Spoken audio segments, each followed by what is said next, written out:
Hello everyone, and welcome to day 2 of a 3-day adventure. So if you've missed the first day, you can check out that now, or if you just fancy a listen then, that's all good too. So today's adventure, we will be heading to another bothy. But first, let's have a little recap on day 1.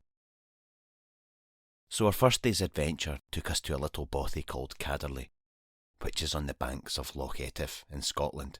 A 4 or 5 mile walk along a road track through an ancient old oak woodland was absolutely stunning, and it took us to a little single-storey bothy with 3 rooms and plenty of room for a few people. We had a great time there, and the views around were amazing. Many mountains and hills surrounded us. So I hope you are planning a wee walk or a cycle out there and enjoy a night's stay. I highly recommend it. We ate well, kept warm by the fire, and enjoyed star watching in the cold night. So that was a little recap.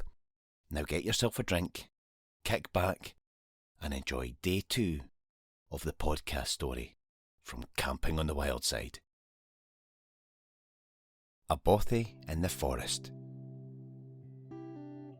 Our adventure continues as we head deep into a forest to spend a night in a little hidden bothy. A bothy that we had never been to before, so this was going to be another exciting adventure. You join us sitting in the car on the jetty watching and waiting on the Corran Ferry, which on the map is situated just south of Fort William. The Corran Ferry is a lifeline for many on the west coast side, due to it cutting out a lot of road driving up to Fort William and around and back down the other side. The ferry is fantastic and is weather dependent, so double check your times if you happen to be using it. We did. It's quite exciting using ferries in Scotland. It's actually quite a buzz when you hardly ever use them.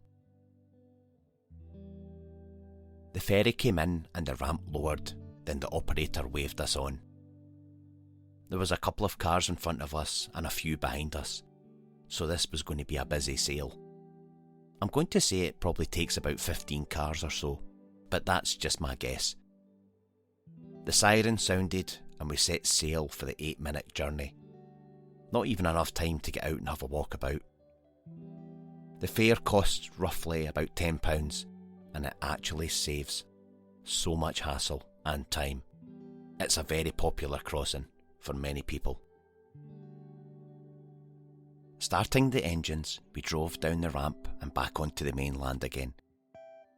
It's a very unusual experience if you don't use ferries very often. Our journey was taking us to the village of Staunton.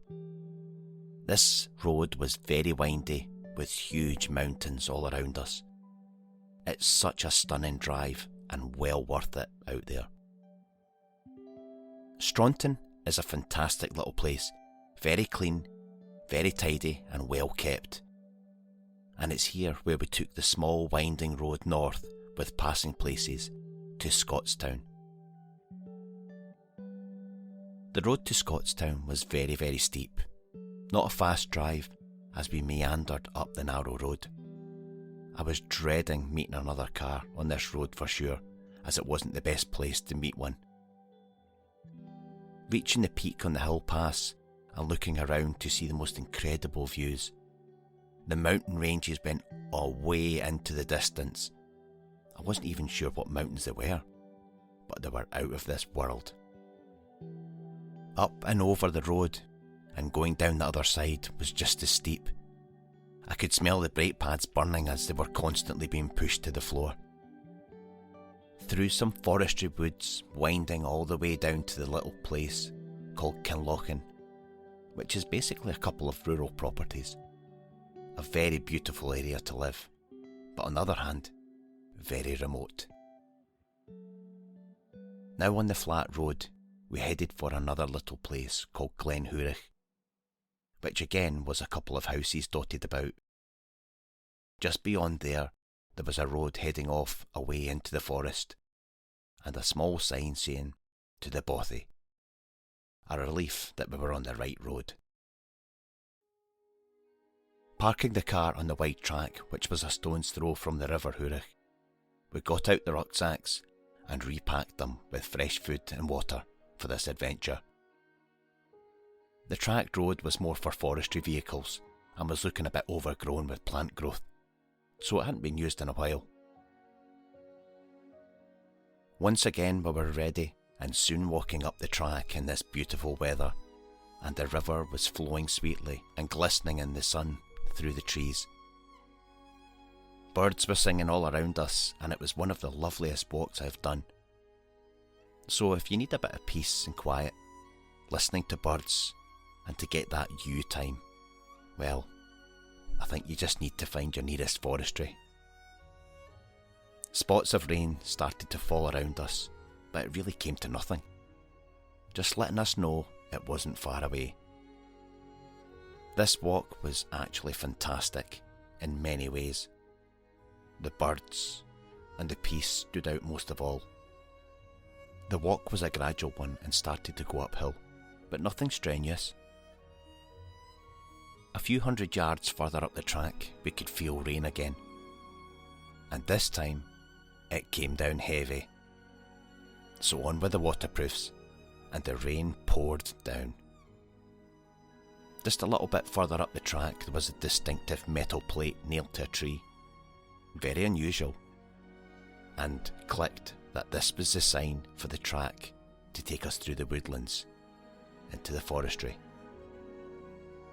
A small path made us enter the forest, which felt very enchanting. The pine trees stood tall and made areas of the path pretty dark. The small magical path took us winding through the woods, with the sun beaming through, creating shadows. It was absolutely amazing. The rain eased off and the sun heated things up pretty quick. Birds were still chirping everywhere. Nature is fantastic, and when you're among it, you forget about everything. The smells of the trees, watching the small streams carry water through the forestry and feed life further away. It's just amazing. Charlie was busy in her own little world taking photos, so I didn't bother her. Heading down the path, covered in pine needles and twigs from the surrounding trees, we caught a glimpse of a stone building through the branches. What a fantastic setting. The little Bothy was in a clearing when we walked up to it. Very secluded, very remote, and just looked like a woodcutter's cottage from a Disney film. The small dirt track took us up to the front door.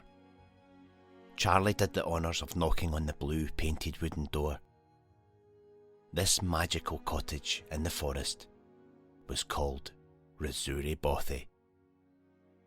We said hello as we opened the door, but no reply, and that's a good sign nobody was here. It's always exciting when you get to a bothy. The bothy was quiet and cool. I followed Charlie in and we went to the left. This was a main room. A decent sized metal stove fire stood centre place.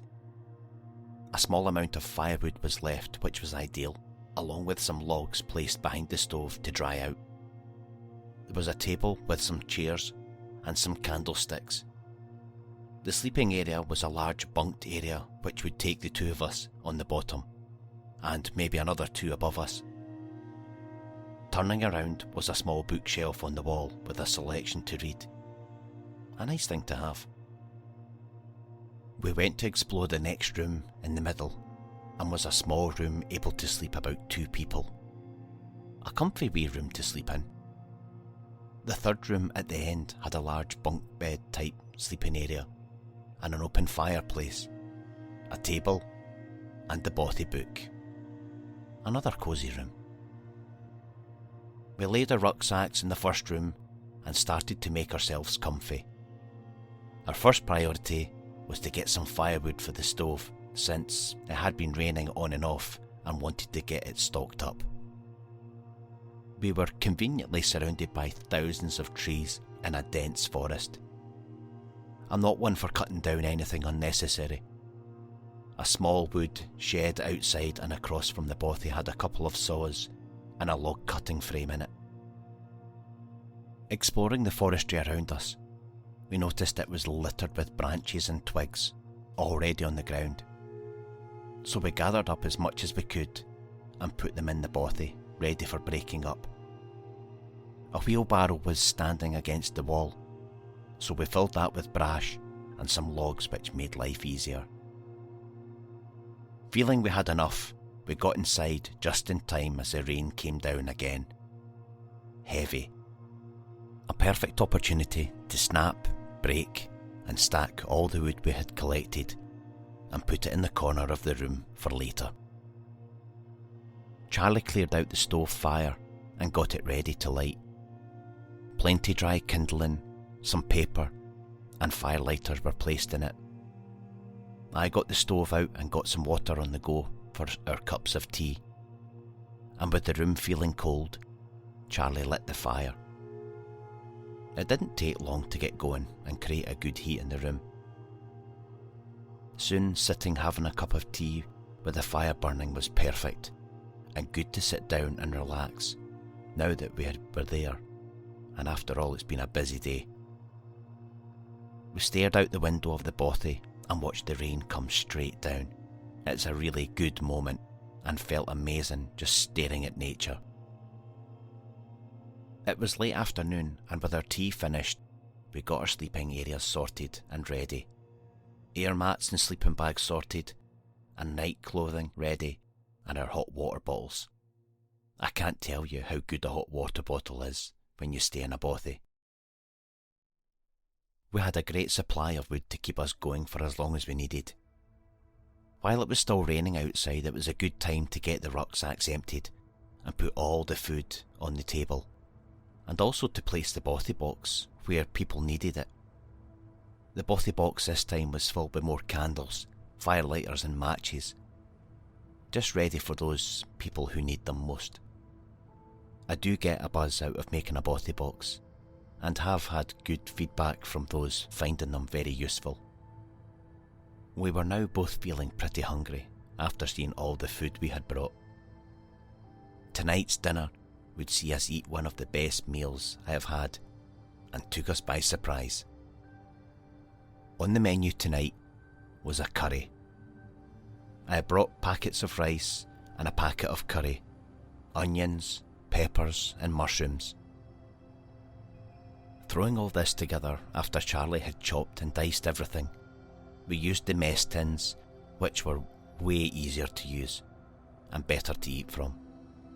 It was simmering away and looked fantastic and smelt even better. Charlie put a few logs on the fire and got it roaring, and opened the front hatch to let the heat out. We dished out the meals, and the final thing to do was to open the naan breads. Garlic naan, to be precise. We placed them on the top of the cast iron stove to heat them up, while we tucked into this piping hot curry. Sitting there while it was pouring of rain outside, the fire was on, and a good hot curry and naan bread heating us up was absolutely fantastic. I actually think the naan bread topped it off. Since it was on top of the stove, heating up, we just picked a bit off and dipped in our curry. A perfect meal that would heat us up. Although it was a simple curry and nothing special, it was the settings, the fire, and the naan bread that topped it off. The rain got heavier and heavier, and it's for this reason that it's all worth it. Collecting wood pretty much as soon as you get to a bothy saves you scraping around for it in the rain and getting soaking wet unnecessarily. We put the empty mess tins down and sat in silence as the fire crackled away and heat filled the room. Within minutes, 2 guys opened the bothy door and came in, pretty soaking wet by the looks of things. We had a bit of a hello chat and they went to the other room, and really didn't hear from them. They just kept themselves to themselves, which is okay. The 2 guys soon went outside to cut some wood that they had collected for their fire. I did ask if they wanted a hand, but they did say they were pretty well sorted. Charlie and I just chatted for the next wee while and had more cups of tea and sat getting heat from the fire. At some point the rain stopped and I got out and washed everything in a little burn a stone's throw away from the bothy. Everything was soaking wet and still dripping from the surrounding trees, making it look pretty miserable. Back inside and settled, I brought Charlie a little surprise, and that was a little gin and tonic, a couple of little different cans, so she had first choice. It was getting dark now, so we had some candles to hand and a fire for heat. The candles cast shadows over the dusty white walls, and the fire crackled away with every new log placed on it. Our cans opened with a crack of the ring pull. We said cheers to our little adventure. It's been a great day and packed in a lot to get here. We had some snacks as well as the gin and tonics, which was a perfect end to the day. It was nice just watching the candles flicker and the fire sizzle. We got changed into our thermal night clothing, filled our hot water bottles, put them in the sleeping bag, and tidied up some things. Jumping into our sleeping bags and feeling the heat from the hot water bottle is always a great feeling at night. Snuggling down and making sure Charlie was warm, dry, comfy and cosy was a priority. We chatted for a little bit longer until we both yawned, so we said our goodnights and drifted off to sleep.